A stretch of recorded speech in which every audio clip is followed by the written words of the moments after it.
Hi everyone, welcome. This is a quick report to you in regards to information from Gaia this morning. I'm just squeezing it in here so that you can hear what she has to say. So as I dropped into the inner earth today, it had this very exquisite, ethereal, both look and feel to it actually. So I am just going to quickly read my notes because I need to go and be ready for a client.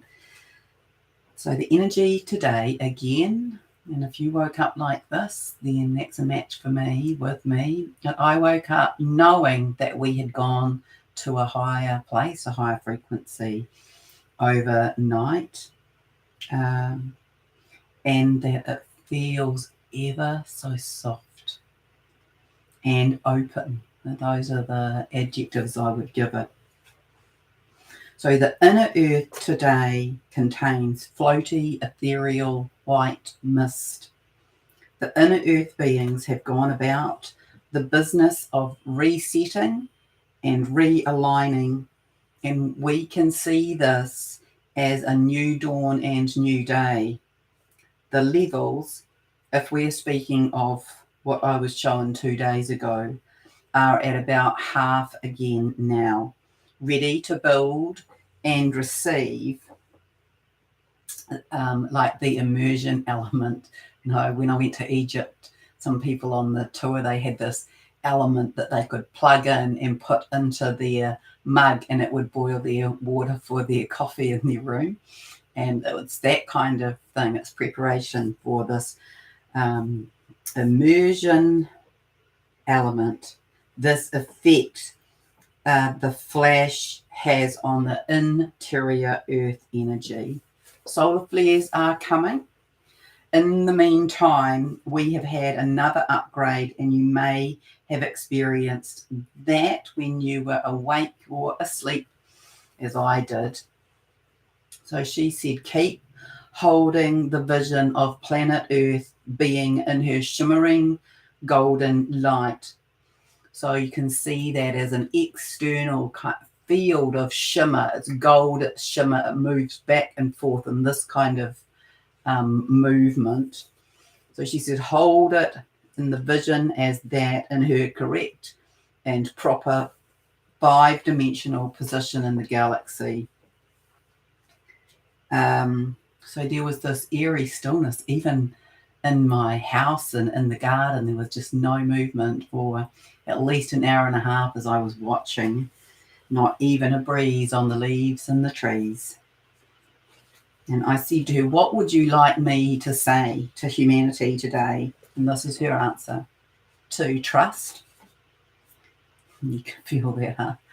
Man, that just went right through my body. To have faith. There has just been a delay.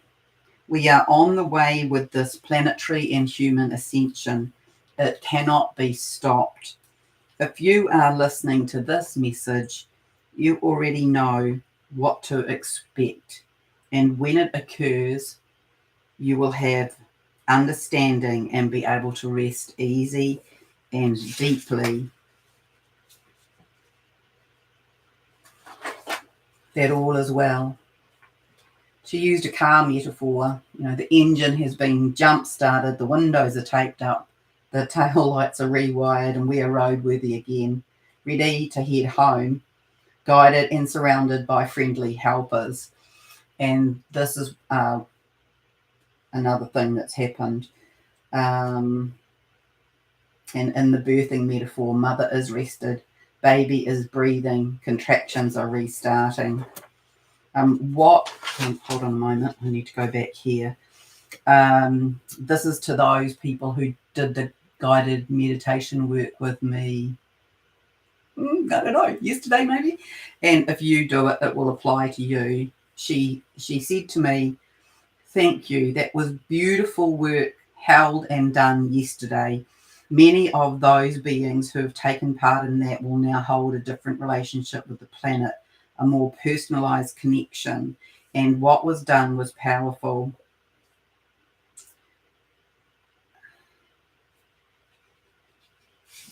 that was a little personal message there.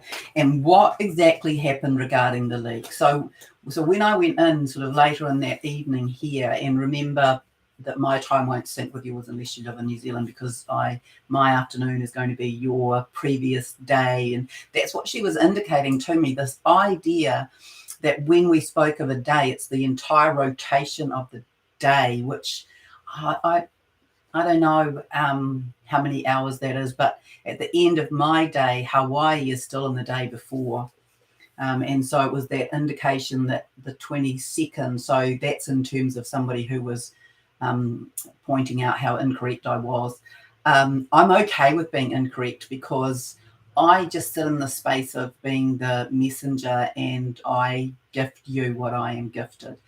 But Gaia was indicating to me that it was over this 2-day period, which we have already passed, but that's what she was speaking about in terms of the 22nd, which I had not clued into until I queried her. But this is what she said about happened regarding the leak. Oh, yes. So when I went in, I saw that the energy that had built in the center of the earth had dissipated, and it was as though there were exhaust leaks coming out the back of the planet itself. And so this is what she said, and I'll just give it to you. I asked what exactly happened regarding the leak. She said an off-planet impact on the bow wave impacted the planetary stability through creating a wobble in the spin. So that created drag in the rotation and affected the inner earth pressure buildup, showing up as energy leaks that would not have occurred in our then current spin rate. So in other words, in the electromagnetic field around the earth, there was some impact from, I saw some things as well that maybe I haven't written down, into that bow wave, or that shock bow wave in the electromagnetic field, that when it hit that, and it was, except that I can only give you my, very juvenile geography navigation when I'm out in space. So it feels to me that it's on the right of the bow wave. That's how it looked. So somehow that created like this dent that shifted the pressure, impacted the earth as though it created a little hole somewhere, and that created leaks, which then stopped the spin moving as quickly, affected the stability. So that's just rephrasing that. Anyway, I just wanted to bring that to you. I want to thank you so much, those of you who write me the most beautiful, exquisite, heartfelt messages. I really appreciate that. It's wonderful to receive those. And to the person who about language, I have started addressing that and bringing connecting into transcripting, but so far I haven't figured out, I don't know whether it's the length of the video or not, but it hasn't let me do that on the guided meditation image in where we went into the center of the earth. But I will attend to that, and am attending to that. But blessings to you. Thank you so much for your feedback, and it really does matter to me, like deeply inner, and it brings me to tears way. It matters that we're connected in this way, because etherically and energetically we are, and this is what we are returning to. This, Bob Marley, he's had a big impact on the way for us to think, I believe, in that whole one love movement. And this is what we are moving to come back to love, to come back to unity consciousness, to come back to recognition of I am you and you are me, and all of that creates this beautiful, harmonizing, energetic signature. Anyway, I must go. Much love to you. You have a gorgeous, beautiful day. Enjoy. Oh, and I spoke to a friend of mine in London, and that was her experience as well. Right on the other side of the globe, all of this stillness, externally and internally. So bathe in that. Rest in the trust that we're just having a longer birthing than scheduled. And I will speak again soon.